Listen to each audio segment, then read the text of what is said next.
Hi everyone, Krrish unscripted ব্লগে সবাইকে অনেক স্বাগত। অনেকদিন পর এরকম একটা ব্লগ করার ইচ্ছে হলো, কারণ আজকে আমি বানানোর চেষ্টা করছি একটু ভাত ভাজা, একদমই পুরো ঘরোয়া স্টাইলে, কোনো বেশি বাইরেকার মশলা বা এক্সট্রা কিছু না দিয়ে নর্মাল ঘরে যেটুকু যা আছে সেটা দিয়ে।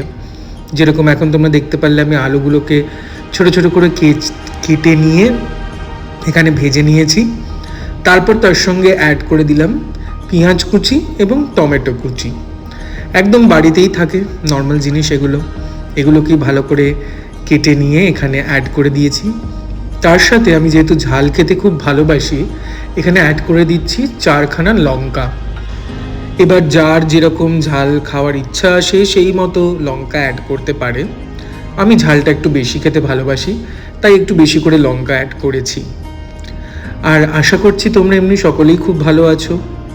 অনেক দিন ভালোভাবে আমি সেরকম কোনো তোমাদের সাথে ভ্লগ করিনি, কারণ এখন আমি অন্যরকম একটু ভ্লগগুলো করছি। আশা করি তোমরা দেখছো, হয় মাঝে মাঝে এরকম রান্নার ভ্লগ দিচ্ছি, নাহলে মায়ের সাথে ভ্লগ দিচ্ছি, নাহলে মুভি রিভিউয়ের ভ্লগ দিচ্ছি।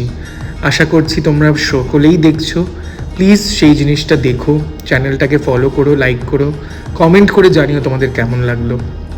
মুভি রিভিউগুলোও তোমরা জানিও কেমন লাগলো। এবার দেখো, এখানে সব কিছু একসঙ্গে ভেজে নেওয়ার পর অ্যাড করে দিলাম একটা ডিম।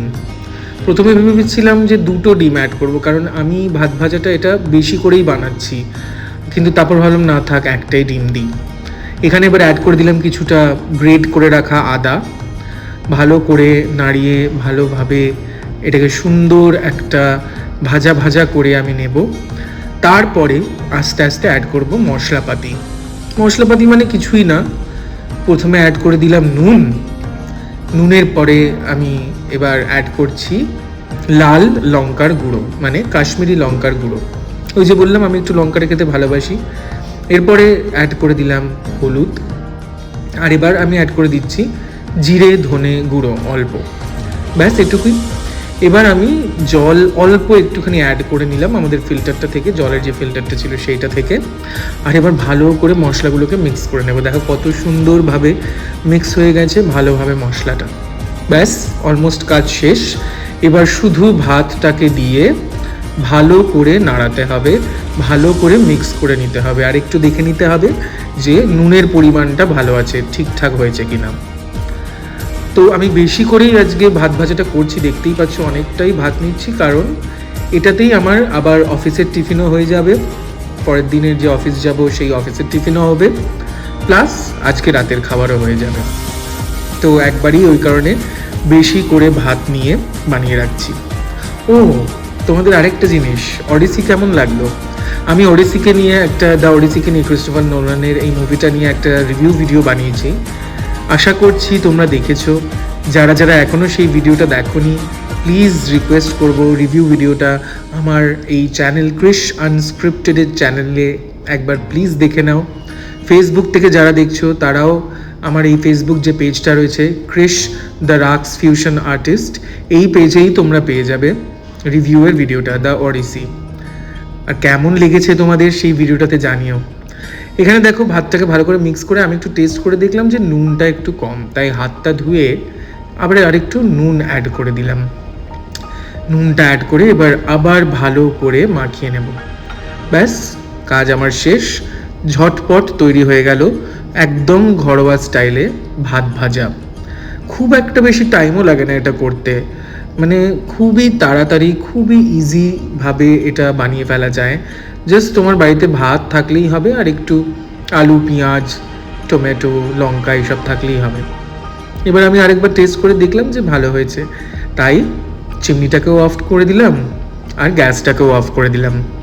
এবার এই যে আমি যে অফিসে টিফিন নিয়ে যাব পরের দিন, সেটার জন্য আমি এখানে অ্যাড করে নেব। আমি হাতাটা খুঁজছিলাম যে হাতাটা দিয়ে তুলবো, তারপর মনে পড়লো ও হাতাটা তো অন্য জায়গায় রয়েছে, তাই আবার অন্য জায়গা থেকে হাতাটা নিয়ে আসতে গিয়েছিলাম।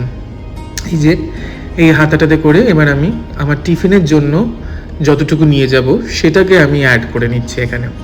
দেখো বেশ টমেটোটা অ্যাড করলে আর লাল লঙ্কাটাও যে অ্যাড করেছিলাম সেটাকে অ্যাড করলে বেশ কালারটা একটু ভালো আসে, বেশ লালচে লালচে মাঝখানে মাঝখানে হয়। এটার সাথে আরও ভালো হয় যদি একটু বাদাম ভেজে অ্যাড করা যায়, বা অনেকে ধনেপাতাও অ্যাড করে, বাট আমি আর অত কিছু অ্যাড করলাম না কারণ বাড়িতে অত কিছু নেই।